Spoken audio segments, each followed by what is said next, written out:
ฝนตกแห้งพี่น้องเอ้ยเนาะเป็นห่วงน้ำท่วมเด้เนาะทางเขตใต้เขตเหนือเนาะเป็นตาเป็นที่ต้นกระเจ้าเนาะเตรียมน้ำท่วมอีกแล้วเนาะพี่น้องเอ้ยคนหนักตกแห้งแห้งพี่น้องเอ้ยเพราะว่าแต่บ้านผู้ใดเนาะบ้านไผ่ก็ฝนก็จะตกเป็นแบบนี้เลยเนาะพี่น้องเอ้ยมันเป็นน้ำฝนเบาก็เบาบ่ได้เนาะพี่น้องเป็นห่วงอย่างเดียวก็คือพ่อแม่พี่น้องประชาชนเฮาเนาะ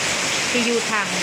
เขตใต้เขตเหนือนะเนาะอยู่บนต่ำโอ้ยเนาะขายน้ำท่วมจะมาอีกแล้วพี่น้องเอ้ย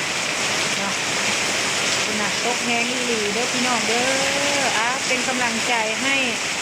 คนใดที่อยู่ในเขตที่ว่า